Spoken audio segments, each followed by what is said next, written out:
ಹುಡುಕಾಟ ಪ್ರಾರಂಭಿಸಿದ್ದು within 2 hours ಒಳಗಡೆನೆ ಸೌಜನ್ಯ ಸಿಗ್ತಾಳೆ. ಆದ್ರೆ ಶವ ಆಗಿ ಅವಳ ಕೈಗಳನ್ನ ಅವಳದೇ ದುಪಟ್ಟ ಅಂಡ್ ID ಕಾರ್ಡ್ ಇಂದ ಮರಕ್ಕೆ ಕಟ್ಟಿರ್ತಾರೆ. And most brutal part is ಅವಳ ಯೋನಿ, ಅವಳ ಏನಿತ್ತು ಅದ್ರ ಒಳಗಡೆ 6 ಇಂಚ್ ಮಣ್ಣು ತುಂಬಿರ್ತಾರೆ. ಓ ಬಿಡಪ್ಪ, ನಮ್ ಪೊಲೀಸ್ ಅವ್ರಿಗೆ ತಮ್ಮ ಡ್ಯೂಟಿ ಮೇಲೆ ಎಷ್ಟೊಂದು ನಿಷ್ಠೆ ಇದೆ, ಒಂದೇ ದಿನದಲ್ಲಿ ಆರೋಪಿನ ಹಿಡಿದ್ ಬಿಟ್ರಲ್ಲ ಅಂತ ಪೊಲೀಸ್ ಅವ್ರ ಮೇಲೆ ಫುಲ್ ಒಂಥರ ಹೊಗಳ್ತಾ ಇರ್ತಾರೆ. ಆದ್ರೆ ಪಾಪ ಜನರಿಗೆ ಎಲ್ಲಿ ಗೊತ್ತಿತ್ತು ಈ ಕೇಸ್ ನ ರಿಯಲ್ ಆರೋಪಿ ಬೇರೆ ಯಾರೋ ಇದಾರೆ, ಪೊಲೀಸ್ ಅವರೇ ಈ ಕೇಸ್ ನ ಮಿಸ್ಲೀಡ್ ಮಾಡೋದಕ್ಕೆ ಸುಮ್ನೆ ಸಂತೋಷ್ನ ಅರೆಸ್ಟ್ ಮಾಡಿದ್ದಾರೆ ಅಂತ. ಪೊಲೀಸ್ ಅವರು ಈ ಕೇಸ್ ಅಲ್ಲಿ ಕರಪ್ಟ್ ಆಗಿದ್ದಾರೆ, ಪೊಲೀಸ್ ಅವರೇ ಸತ್ಯ ಮುಚ್ಚಿಡ್ಲಿಕ್ಕೆ ಟ್ರೈ ಮಾಡ್ತಿದ್ದಾರೆ. ಹಾಗಾಗಿ ಈ ಕೇಸ್ ನ ಇನ್ಮುಂದೆ ಪೊಲೀಸ್ ಅವರಲ್ಲದೆ CBI ಅವರು ಇನ್ವೆಸ್ಟಿಗೇಷನ್ ಮಾಡಬೇಕು, ಈ ಕೇಸ್ ನ CBI ಒಪ್ಸಿ ಅಂತ ಅಗೇನ್ ಪ್ರೊಟೆಸ್ಟ್ ಗಳು ಸ್ಟಾರ್ಟ್ ಆಗ್ತವೆ. ಸೌಜನ್ಯ ಕೇಸ್ ಒಂದೇ ಅಲ್ಲ, ನಾರಾಯಣ ಹಾಗೂ ಯಮುನಾ ಕೇಸಲ್ಲೂ, ವೇದವಲ್ಲಿ ಕೇಸಲ್ಲೂ, ಆ ಬ್ಯಾಂಕ್ ಮ್ಯಾನೇಜರ್ ನ ಕೇಸಲ್ಲೂ ಹಾಗೂ ಪದ್ಮಲತಾ ಕೇಸಲ್ಲೂ ಸೀದಾ ಡೈರೆಕ್ಟ್ ಡೌಟ್ ಬರೋದೆ ಊರಿನ ಗೌಡ್ರ ಮೇಲೆ. ಸೌಜನ್ಯ ಕೇಸ್ ಬಿಟ್ಟು ಆ ಇನ್ನೊಂದು ಕೇಸ್ ಯಾವುದು, ಅದಕ್ಕೂ ಸಂತೋಷ್ಗೂ ಏನ್ ಸಂಬಂಧ, ಅದ್ರಲ್ಲಿ ಯಾಕೆ ಸಂತೋಷ್ನ ಪೊಲೀಸ್ ಅವರು ಫಿಟ್ ಮಾಡಿದ್ರು ಅಂತ ಪ್ರತಿಯೊಂದು ಹೇಳ್ತೀನಿ.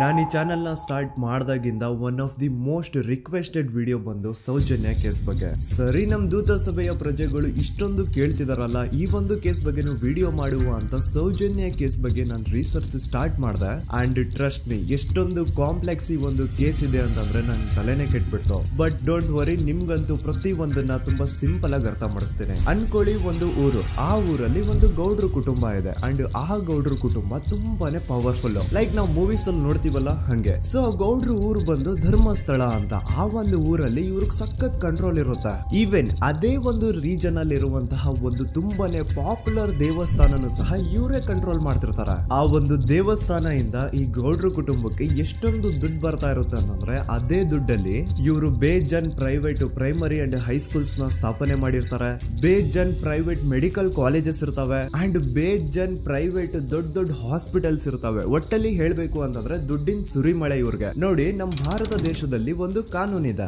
ದ ರಿಲಿಜಿಯಸ್ ಎಂಡೋಮೆಂಟ್ ಆಕ್ಟ್ 1863 ಅಂತ. ಬೇಸಿಕಲಿ ಈ ಒಂದು ಕಾನೂನು ಏನ್ ಹೇಳುತ್ತೆ ಅಂತಂದ್ರೆ, ಭಾರತದಲ್ಲಿ ಯಾವ್ದೆಲ್ಲ ಹಿಂದೂ ಟೆಂಪಲ್ಸ್ ಇದಾವೋ ಅವೆಲ್ಲ ಗವರ್ಮೆಂಟ್ ಪ್ರಾಪರ್ಟಿ. ಆ ಹಿಂದೂ ಟೆಂಪಲ್ಸ್ ನ ಮ್ಯಾನೇಜ್ಮೆಂಟ್ ಎಲ್ಲ ಗವರ್ಮೆಂಟ್ ಕೈಗೆ ಹೋಗಿ ಗವರ್ಮೆಂಟ್ ಡಿಸೈಡ್ ಮಾಡುತ್ತೆ ಆ ಮ್ಯಾನೇಜ್ಮೆಂಟ್ ಅಲ್ಲಿ ಯಾರ್ ಕೆಲ್ಸಕ್ಕೆ ಇರಬೇಕು, ಯಾರ್ ಕೆಲ್ಸಕ್ಕೆ ಇರಬಾರ್ದು, ಅಂಡ್ ಆ ಟೆಂಪಲ್ ಇಂದ ಬರ್ತಿರುವಂತಹ ಡೊನೇಷನ್ ಅಮೌಂಟ್ ನ ಏನ್ ಮಾಡಬೇಕು ಅಂತ. ಸೊ ಈ ಒಂದು ಕಾನೂನಿನ ಪ್ರಕಾರ ಗವರ್ಮೆಂಟ್ ಇಂಡಿಯಾದಲ್ಲಿ ಇರುವಂತಹ ಆಲ್ಮೋಸ್ಟ್ ಎಲ್ಲಾ ಹಿಂದೂ ಟೆಂಪಲ್ಸ್ ನ ತನ್ನ ಕಂಟ್ರೋಲ್ ಅಲ್ಲಿ ತಗೋತಾ ಇರ್ಬೇಕಾದ್ರೆ ಗವರ್ಮೆಂಟ್ ಅಫಿಷಿಯಲ್ಸ್ ಧರ್ಮಸ್ಥಳ ಶ್ರೀ ಮಂಜುನಾಥ ದೇವಸ್ಥಾನಕ್ಕೂ ರೀಚ್ ಔಟ್ ಮಾಡ್ತಾರೆ. ಅಂಡ್ ಆಗ ಇಷ್ಟು ದಿನ ಟೆಂಪಲ್ ನ ಕಂಟ್ರೋಲ್ ಮಾಡ್ತಿದ್ದಂತಹ ಆ ಗೌಡ್ರ ಕುಟುಂಬ ಏನ್ ಹೇಳುತ್ತೆ ಗೊತ್ತಾ, ಇಲ್ಲ ಇದು ಹಿಂದೂ ಟೆಂಪಲ್ ಅಲ್ಲ, ಇದು ಜೈನ್ ಫ್ಯಾಮಿಲಿಗೆ ಬಿಲಾಂಗ್ ಮಾಡುವಂತಹ ಒಂದು ಪ್ರೈವೇಟ್ ಟೆಂಪಲ್ ಅಂತ ಹೇಳ್ತಾರೆ. ನಾನು ಇಷ್ಟು ದಿನ ಧರ್ಮಸ್ಥಳ ಶ್ರೀ ಮಂಜುನಾಥ ದೇವಸ್ಥಾನ ಒಂದು ಹಿಂದೂ ಟೆಂಪಲ್ ಅಂತ ಅನ್ಕೊಂಡಿದ್ದೆ. ಆದ್ರೆ ಈಗಷ್ಟೇ ನನಗೂ ಗೊತ್ತಾಗಿದ್ದು ಇದು ಹಿಂದೂ ಟೆಂಪಲ್ ಅಲ್ಲ, ಇದು ಒಂದು ಜೈನ್ ಫ್ಯಾಮಿಲಿಗೆ ಬಿಲಾಂಗ್ ಮಾಡುವಂತಹ ಪ್ರೈವೇಟ್ ಜೈನ್ ಟೆಂಪಲ್ ಅಂತ. ಸೊ ಹೀಗಾಗಿ ಗವರ್ಮೆಂಟ್ ಅಫಿಷಿಯಲ್ಸ್ ಏನೂ ಮಾಡಕ್ಕಾಗದೆ ಇವತ್ತಿನವರೆಗೂ ಈ ಒಂದು ಧರ್ಮಸ್ಥಳ ಶ್ರೀ ಮಂಜುನಾಥ ದೇವಸ್ಥಾನನ ಒಂದು ಪ್ರೈವೇಟ್ ಟ್ರಸ್ಟ್ ನಡೆಸ್ಕೊಂಡು ಹೋಗ್ತಿದೆ. ಅಂಡ್ ಆ ಪ್ರೈವೇಟ್ ಟ್ರಸ್ಟ್ ನ ಓನರ್ ಯಾರು, ಅದೇ ಗೌಡ್ರ ಕುಟುಂಬ. ನೋಡಿ, ನಾನು ಈ ವಿಡಿಯೋದಲ್ಲಿ ಯಾರ್ದನ್ನು ರಿಯಲ್ ನೇಮ್ಸ್ ನ ಬಳಸ್ತಿಲ್ಲ. ಪ್ರೀವಿಯಸ್ಲಿ ಬೇರೆ ಯೂಟ್ಯೂಬರ್ಸ್ ತಮ್ಮ ವಿಡಿಯೋಸ್ ಅಲ್ಲಿ ರಿಯಲ್ ನೇಮ್ಸ್ ನ ಬಳಸಿದ್ದಾರೆ ಅನ್ನೋ ಒಂದೇ ಒಂದು ಕಾರಣಕ್ಕೆ ಅವ್ರ ವಿಡಿಯೋಸ್ ನ ಡಿಲೀಟ್ ಮಾಡಿಸಿದ್ದಾರೆ. ಸೊ ಅವ್ರ ಜೊತೆ ಆಗಿದ್ದು ನನ್ ಜೊತೆ ಆಗೋದ್ ಬೇಡ, ಸತ್ಯ ಮುಚ್ಚೋಗೋದು ನನ್ಗಿಷ್ಟ ಇಲ್ಲ. ಹಾಗಾಗಿ ನಾನಿಲ್ಲಿ ರಿಯಲ್ ನೇಮ್ಸ್ ನ ಬಳಸ್ತಿಲ್ಲ. ಆದ್ರೆ ನಾನು ಯಾರನ್ನ ಪಾಯಿಂಟ್ ಔಟ್ ಮಾಡಿ ಹೇಳ್ತಿದ್ದೀನಿ ಅನ್ನೋದು ಮಾತ್ರ ನಿಮಗೆ ತುಂಬಾ ಕ್ಲಿಯರ್ಲಿ ಅರ್ಥ ಆಗುತ್ತೆ. Don't worry.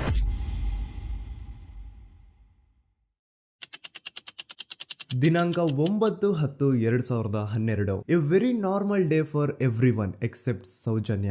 ಧರ್ಮಸ್ಥಳ ಹತ್ರ ಇರುವಂತಹ ಪಂಗಳ್ ಅನ್ನೋ ಒಂದು ಸಣ್ಣ ಹಳ್ಳಿಗೆ ಬಿಲಾಂಗ್ ಮಾಡುವಂತಹ ಸೌಜನ್ಯ ತುಂಬಾನೇ ಒಳ್ಳೆ ಹುಡುಗಿ. SDM ಕಾಲೇಜ್ ಆಫ್ ಉಜ್ರಿಯಲ್ಲಿ 2nd PUC ಓದ್ತಿದ್ದಂತಹ ಇವಳು ತುಂಬಾನೇ ಬ್ರೈಟ್ ಸ್ಟೂಡೆಂಟ್ ಕೂಡ. ಸೊ ಒಂದು ದಿನ ಅಂದ್ರೆ 9 ಅಕ್ಟೋಬರ್ 2012 ಬೆಳಿಗ್ಗೆ 7:30-8 ಗಂಟೆ ಹಾಗೆ ಆಸ್ ಯೂಶುವಲ್ ತನ್ನ ಕಾಲೇಜ್ ಹೋಗೋದಕ್ಕೆ ರೆಡಿ ಆಗ್ತಿರ್ತಾಳೆ. ಅವತ್ತು ಮಂಗಳವಾರದ ದಿನ ಅಂಡ್ ಅವತ್ತು ಲೋಕಲ್ ಫೆಸ್ಟಿವಲ್ ಬೇರೆ ಇರುತ್ತೆ, ಹೊಸ ಅಕ್ಕಿ ಅಂತ. ಈ ಒಂದು ಲೋಕಲ್ ಫೆಸ್ಟಿವಲ್ ದಿನ ಮನೆ ಒಳಗಡೆ ಏನೇ ಅಡುಗೆ ಮಾಡಿದ್ರು ಹೊಸ ಅಕ್ಕಿನೇ ಬಳಸಬೇಕು. ಸೊ ಹೊಸ ಅಕ್ಕಿ ತಂದು ಬ್ರೇಕ್ಫಾಸ್ಟ್ ನ ರೆಡಿ ಮಾಡೋಷ್ಟ್ರಲ್ಲಿ ಸೌಜನ್ಯ ಅವ್ರ ತಾಯಿ ತುಂಬಾ ಲೇಟ್ ಮಾಡ್ತಾರೆ. ಸೊ ಕಾಲೇಜ್ಗೆ ಲೇಟ್ ಆಗ್ತಿದೆ ಅಂತ ಈ ಸೌಜನ್ಯ ಟಿಫಿನ್ ಸಹ ಮಾಡದೆ ಹಾಗೆ ಹೋಗ್ತಾಳೆ. ಅವಳ ತಲೆಯಲ್ಲಿ ಏನಿತ್ತು ಅಂತಂದ್ರೆ, ಹೆಂಗೋ ಇವತ್ತು ಲೋಕಲ್ ಫೆಸ್ಟಿವಲ್ ಬೇರೆ ಇದೆ, ಹಾಗಾಗಿ ಮೇ ಬಿ ಕಾಲೇಜು ಬೇಗ ಬಿಡ್ಬೋದು, ಸೊ ಮಧ್ಯಾಹ್ನ ಡೈರೆಕ್ಟ್ ಮನೆಗೆ ಬಂದು ಊಟ ಮಾಡುವ ಬಿಡು ಅಂತ ಅವಳು ಅನ್ಕೊಂಡಿರ್ತಾಳೆ. ಆದ್ರೆ ಕಾಲೇಜ್ ಹೋಗಾದ್ಮೇಲೆ ಗೊತ್ತಾಗುತ್ತೆ ಅವತ್ತು ಅವಳಿಗೆ ಸ್ಪೆಷಲ್ ಕ್ಲಾಸಸ್ ಬೇರೆ ಇದೆ ಅಂತ.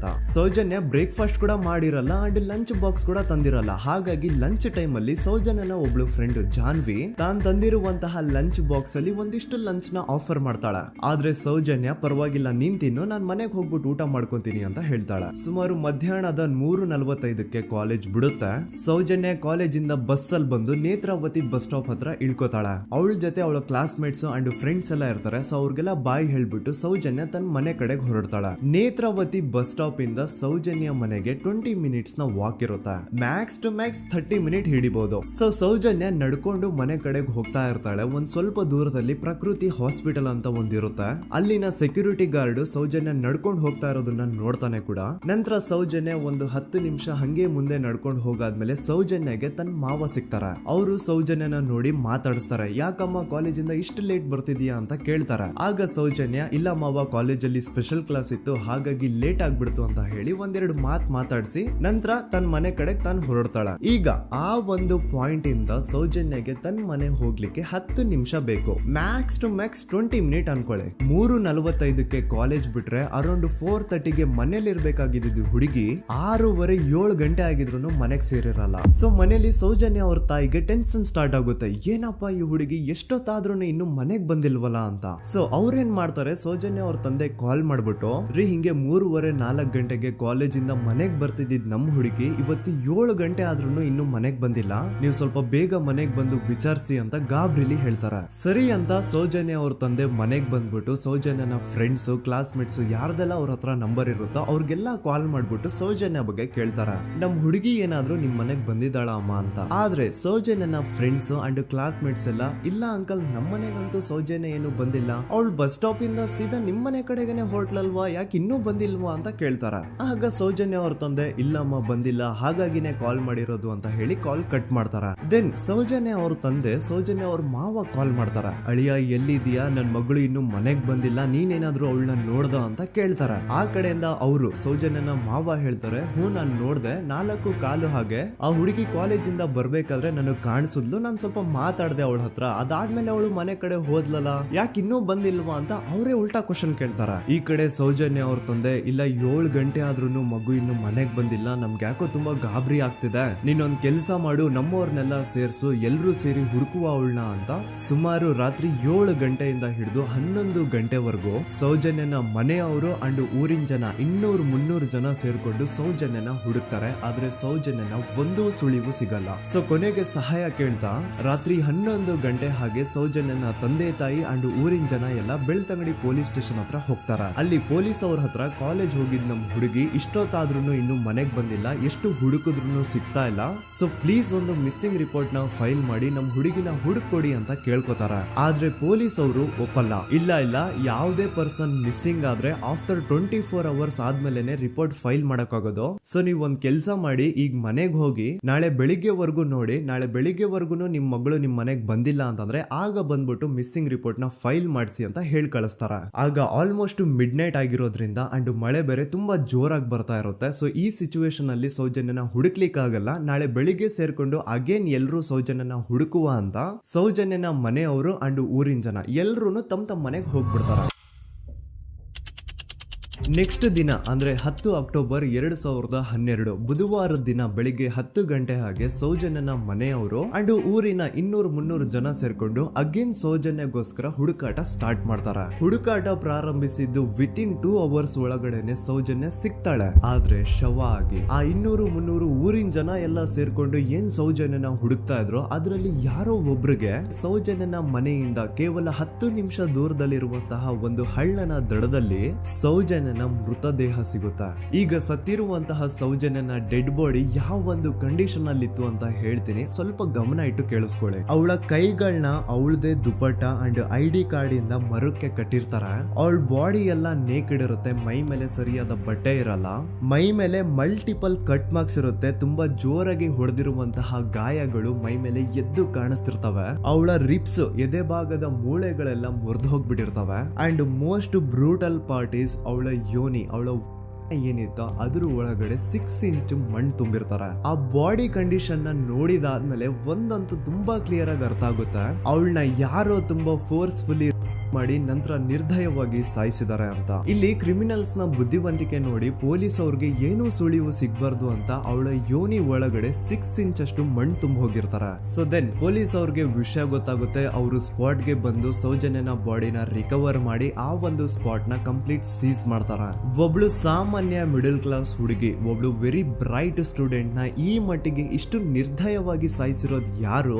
ಇನ್ ಕೇಸ್ ಏನಾದ್ರೂ ಈ ಕ್ರೈಮ್ ಮಾಡಿದವನು ಸಿಕ್ಕಿ ಬಿದ್ರೆ ಅವನ್ನ ಸುಮ್ನೆ ಬಿಡಬಾರ್ದು ಅಂತ ಜನ ಆಕ್ರೋಶ ವ್ಯಕ್ತಪಡಿಸ್ತಾರೆ. ಅಂಡ್ ಗೆಸ್ ವಾಟ್, ನಮ್ ಪೊಲೀಸ್ ಅವರು ಇಷ್ಟೊಂದು ಫಾಸ್ಟ್ ಆಗಿ ಇನ್ವೆಸ್ಟಿಗೇಷನ್ ಕಂಪ್ಲೀಟ್ ಮಾಡ್ತಾರೆ ಅಂತ ನಾನಂತೂ ಎಕ್ಸ್ಪೆಕ್ಟ್ ಮಾಡಿರ್ಲಿಲ್ಲ. ಅಂಡ್ ಈವನ್ ಈ ಒಂದು ವಿಷಯದಿಂದ ಊರಿನ ಜನನು ಶಾಕ್ ಆಗ್ತಾರೆ. ಸೌಜನ್ಯ ಬಾಡಿ ಸಿಕ್ಕಿದ್ದ ನೆಕ್ಸ್ಟ್ ದಿನ ಅಂದ್ರೆ 11 ಅಕ್ಟೋಬರ್ 2012 ಸಂಜೆ 5 ಗಂಟೆ ಹಾಗೆ ಯಾರು ಸೌಜನ್ಯನ ಪಂಡು ಮರ್ಡರ್ ಮಾಡಿದ್ನೋ ಆ ಕ್ರಿಮಿನಲ್ ಕೂಡ ಸಿಕ್ಕಿ ಬೀಳ್ತಾನೆ. ಈಗ ನೀವು ಥಿಂಕ್ ಮಾಡ್ಬೋದು, ಸೌಜನ್ಯನ ಯಾರು ಮರ್ಡರ್ ಮಾಡಿದ್ರು ಅಂಡ್ ಯಾರ ಕ್ರೈಮ್ ನ ಮಾಡಿದ್ರು ಅವನು ನೆಕ್ಸ್ಟ್ ದಿನಾನೇ ಸಿಕ್ಕಿ ಬಿದ್ದ. ಹಾಗಿದ್ರೆ ಈ ಕೇಸ್ ಯಾವಾಗ್ಲೂ ಕ್ಲೋಸ್ ಆಗ್ಬಿಡ್ಬೇಕಿತ್ತು. ಆದ್ರೂ ಸ್ಟಿಲ್ ಇವತ್ತಿನ ದಿನವರೆಗೂ ಯಾಕೆ ಈ ಕೇಸು ಪದೇ ಪದೇ ನ್ಯೂಸ್ ಅಲ್ಲಿ ಬರುತ್ತೆ ಅಂದ್ರೆ, ನಮ್ ದೂತ ಸಭೆಯ ಪ್ರಜೆಗಳೇ ರೆಡಿ ಆಗಿ, ಆರೋಪಿ ಸಿಕ್ಕಾದ್ಮೇಲೆ ಈ ಕೇಸು ಕ್ಲೋಸ್ ಆಗಿಲ್ಲ. ಆಕ್ಚುಲಿ ಈ ಕೇಸು ಓಪನ್ ಆಗಿದ್ದೆ ಈಗ. ನೋಡಿ, ಸೌಜನ್ಯನ ಬಾಡಿ ಸಿಕ್ಕಿದ್ದು ನೆಕ್ಸ್ಟ್ ದಿನ ಅಂದ್ರೆ 11 ಅಕ್ಟೋಬರ್ 2012. PSI ಯೋಗೇಶ್ ಅವರು ಯಾರನ್ನ ಈ ಕೇಸಲ್ಲಿ ಅರೆಸ್ಟ್ ಮಾಡಿದ್ರು ಅಂದ್ರೆ ಆತನ ಹೆಸರು ಬಂದು ಸಂತೋಷ್ ರಾವ್. 28-29 ವಯಸ್ಸಿರುವಂತಹ Santosh Rao first of all ಧರ್ಮಸ್ಥಳದವನು ಅಲ್ವೇ ಅಲ್ಲ, ಅವನು ಶೃಂಗೇರಿ ಅವನು. ಸಂತೋಷ್ ರಾವ್ ನ ತಂದೆ ಸ್ಕೂಲ್ ಟೀಚರ್ ಅಂಡ್ ತಾಯಿ ಹೌಸ್ ವೈಫ್. ಸಂತೋಷ್ ಮೊದ್ಲಿಂದನೂ ಒಂದ್ ಸ್ವಲ್ಪ ಮೆಂಟಲಿ ಇಲ್ಲಿರೋದ್ರಿಂದ ಅವನಿಗೆ ವಿದ್ಯೆ ಬರಹ ಅನ್ನೋದು ತಲೆಗೆ ಹೋಗಿರಲ್ಲ. ಹಾಗಾಗಿ ಅವನು ಶೃಂಗೇರಿಯಲ್ಲಿ ಒಂದು ಹೋಟೆಲ್ ಅಲ್ಲಿ ಕೆಲಸ ಮಾಡ್ತಿರ್ತಾನೆ. ಮೆಂಟಲಿ ಅನ್ಸ್ಟೇಬಲ್ ಇದ್ರೂ ಸಹ ಈತನಿಗೆ ದೇವ್ರ ಮೇಲೆ ಬಹಳ ನಂಬಿಕೆ ಇರುತ್ತೆ. ಹಾಗಾಗಿ ತಿಂಗಳಿಗೆ ಒಮ್ಮೆ ಆದ್ರೂ, ಅಟ್ಲೀಸ್ಟ್ 2 ತಿಂಗಳಿಗೆ ಒಮ್ಮೆ ಆದ್ರೂ ಈತ ಯಾವ್ದಾದ್ರು ಒಂದು ಪುಣ್ಯಕ್ಷೇತ್ರಕ್ಕೆ ವಿಸಿಟ್ ಮಾಡಿ ಬರ್ತಿರ್ತಾನೆ. ಹಾಗೇನೆ ಈ ಸತಿನೂ ಸಹ ಈತ ಧರ್ಮಸ್ಥಳಕ್ಕೆ ಬಂದಿರ್ತಾನೆ. ಇವನು ಧರ್ಮಸ್ಥಳಕ್ಕೆ ಬಂದಿದ್ದು ದಿನಾಂಕ 9 ಅಕ್ಟೋಬರ್ 2012. ಈ ದಿನಾಂಕನ ಸ್ವಲ್ಪ ನೋಟ್ ಮಾಡಿ ಇಟ್ಕೊಳ್ಳಿ, ಯಾಕಂತಂದ್ರೆ ಮುಂದೆ ಈ ಕೇಸಲ್ಲಿ ಇದೇ ಮೇಜರ್ ಟರ್ನಿಂಗ್ ಪಾಯಿಂಟ್. ಸೊ ಸೌಜನ್ಯನ ಡೆತ್ ಆಗಿಂತ ಒಂದು ದಿನ ಹಿಂದೆ ಧರ್ಮಸ್ಥಳಕ್ಕೆ ಬಂದಿರುವಂತಹ ಸಂತೋಷ್ ರಾವ್ಗೆ ಎಲ್ಲೂ ಉಳ್ಕೊಳ್ಳಿಕ್ಕೆ ಹೋಟೆಲ್ ಅಲ್ಲಿ ಅಥವಾ ಲಾಡ್ಜ್ ಅಲ್ಲಿ ರೂಮ್ ಸಿಗಲ್ಲ.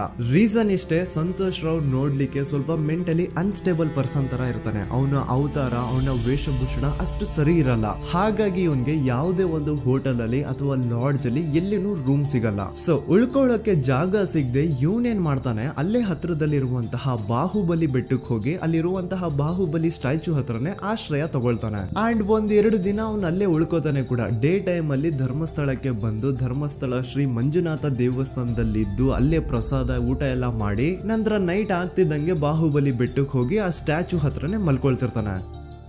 ಸೊ ಒಂದು ದಿನ ಅಂದ್ರೆ 11 ಅಕ್ಟೋಬರ್ 2012 ಸಂಜೆ 5 ಗಂಟೆ ಹಾಗೆ ಈ ಸಂತೋಷ್ ರಾವ್ ತನ್ನ ಪಾಡಿಗೆ ತಾನು ಆ ಬೆಟ್ಟದ ಮೇಲೆ ಕೂತ್ಕೊಂಡು ಸೀನರೀಸ್ ನ ಎಂಜಾಯ್ ಮಾಡ್ತಾ ಇರಬೇಕಾದ್ರೆ ಯಾರೋ ಅದೇ ಊರಿನ 5 ಜನ ಕಿಡಿಗೇಡಿಗಳು ಬಂದು ಇವನ್ ಹತ್ರ ಜಗಳ ತೆಗಿತಾರ. ಈ 5 ಜನ ಯಾರು ಅಂತ ನಂತರ ಹೇಳ್ತೇನೆ. ಸೊ ಈ 5 ಜನ ಕಿಡಿಗೇಡಿಗಳು ಸಂತೋಷ್ ರಾವ್ ಹತ್ರ ಜಗಳ ತೆಗೆದು ಅವನ್ನ ಅವಾಚ್ಯ ಶಬ್ದಗಳಿಂದ ಬೈದು ಅವನ್ನ ಹೊಡೆದು, ಅಷ್ಟೇ ಸಾಲದೆ ಆ 5 ಜನ ಸಂತೋಷ್ ರಾವ್ನ ಪೊಲೀಸ್ ಸ್ಟೇಷನ್ಗೆ ಎಳ್ಕೊಂಡ್ ಬಂದು ಇವನು ನಾವು ಬಾಹುಬಲಿ ಬೆಟ್ಟಕ್ಕೆ ಅಂತ ಹೋಗಿದ್ರೆ ಅಲ್ಲಿ ನಮ್ಮ ಮೇಲೆ ಅಟ್ಯಾಕ್ ಮಾಡ್ದ, ಇವ್ನು ನೋಡ್ಲಿಕ್ಕೂ ಸಹ ಒಳ್ಳೆ ಸೈಕೋ ಕಿಲ್ಲರ್ ಇದ್ದಂಗಿದಾನೆ, ನಮ್ಗೆ ಯಾಕೋ ನಿನ್ನೆ ನಮ್ಮ ಊರಲ್ಲಿ ನಡೆದಿರುವಂತಹ ಘಟನೆ ಆ ಸೌಜನ್ಯನ ಪಂಡು ಮರ್ಡರ್ ಇವನೇ ಮಾಡಿದಾನೆ ಅಂತ ಡೌಟ್ ಬರ್ತಿದೆ ಅಂತ ಆ 5 ಜನ ಕಿಡಿಗೇಡಿಗಳು ಸಂತೋಷ್ ರಾವ್ನ ಪೊಲೀಸ್ ಅವ್ರ ಹತ್ರ ಹಾಕೊಡ್ತಾರ. ಅಂಡ್ ಪೊಲೀಸ್ ಅವ್ರು ಕೂಡ ಎಂತವ್ರು ನೋಡಿ, ಯಾರೋ 5 ಜನ ಕಿಡಿಗೇಡಿಗಳು ಬಂದು ಇವನೇ ಕೊಲೆ ಮಾಡಿದಾನೆ ಅಂತ ಹೇಳಿದ ತಕ್ಷಣ ಹಿಂದೆ ಮುಂದೆ ಕ್ರಾಸ್ ಚೆಕ್ ಮಾಡದೆ ಸಂತೋಷ್ ರಾವ್ನ ಅರೆಸ್ಟ್ ಮಾಡಿ ಸೌಜನ್ಯ ಕೇಸ್ನ ಆರೋಪಿ ಸಿಕ್ಕಿದಾನೆ ಅಂತ ಎಲ್ಲಾ ಕಡೆ ಘೋಷಣೆ ಮಾಡ್ಬಿಡ್ತಾರ. ಜನರಿಗೆ ಈ ಕಡೆ ಒಂಥರ ನೆಮ್ಮದಿ, ಓ ಬಿಡಪ್ಪ ನಮ್ ಪೊಲೀಸ್ ಅವ್ರಿಗೆ ತಮ್ಮ ಡ್ಯೂಟಿ ಮೇಲೆ ಎಷ್ಟೊಂದು ನಿಷ್ಠೆ ಇದೆ, ಒಂದೇ ದಿನದಲ್ಲಿ ಆರೋಪಿನ ಹಿಡಿದ್ಬಿಟ್ರಲ್ಲ ಅಂತ ಪೊಲೀಸ್ ಅವ್ರ ಮೇಲೆ ಫುಲ್ ಒಂಥರ ಹೊಗಳ್ತಾ ಇರ್ತಾರೆ. ಆದ್ರೆ ಪಾಪ ಜನರಿಗೆ ಎಲ್ಲಿ ಗೊತ್ತಿತ್ತು ಈ ಕೇಸ್ ನ ರಿಯಲ್ ಆರೋಪಿ ಬೇರೆ ಯಾರೋ ಇದಾರೆ, ಪೊಲೀಸ್ ಅವರೇ ಈ ಕೇಸ್ ನ ಮಿಸ್ಲೀಡ್ ಮಾಡೋದಕ್ಕೆ ಸುಮ್ನೆ ಸಂತೋಷ್ ನ ಅರೆಸ್ಟ್ ಮಾಡಿದ್ದಾರೆ ಅಂತ. ಸೊ ಸಂತೋಷ್ ರಾವ್ ಒಂದು ಹುಡುಗಿಯ ರೇಪ್ ಅಂಡ್ ಮರ್ಡರ್ ಕೇಸ್ ಅಲ್ಲಿ ಅರೆಸ್ಟ್ ಆಗಿದ್ದಾನೆ ಅನ್ನೋ ವಿಷಯ ಸಂತೋಷ್ ನ ತಾಯಿಗೆ ಗೊತ್ತಾದಾಗ ಅವ್ರ ಪಾಪ ನೋವಲ್ಲಿ ಕುರ್ಗಿ ಸಾಯ್ತಾರ. ಅಂಡ್ ಇನ್ನು ಅವ್ರ ತಂದೆ ಒಂದು ಕಡೆ ಪಾಪ ಹೆಂಡತಿನ ಕಳ್ಕೊಂಡಿರುವಂತಹ ನೋವು, ಇನ್ನೊಂದು ಕಡೆ ಮಗ ನೋಡಿದ್ರೆ ಯಾವ್ದೋ ಫಾಲ್ಸ್ ಕೇಸ್ ಅಲ್ಲಿ ಅರೆಸ್ಟ್ ಆಗಿದ್ದಾನೆ. ಈ ಕಡೆ ಕೇಸ್ ನ ಇನ್ವೆಸ್ಟಿಗೇಷನ್ ನಡೀತಾ ಇದೆ. ಅಂಡ್ ಇಲ್ಲಿ ನಾನು PSI ಯೋಗೇಶ್ ಅವ್ರ ಬಗ್ಗೆ ಅಂತೂ ಮೆನ್ಷನ್ ಮಾಡ್ಲೇಬೇಕು. ಈ ಪೊಲೀಸ್ ಆಫೀಸರು ಗೊತ್ತಿದ್ದು ಈ ತಪ್ಪನ ಮಾಡಿದ್ರು ಅಥವಾ ಗೊತ್ತಿಲ್ದೇನೆ ಈ ತಪ್ಪನ ಮಾಡಿದ್ರು ನನ್ಗಂತೂ ಗೊತ್ತಿಲ್ಲ.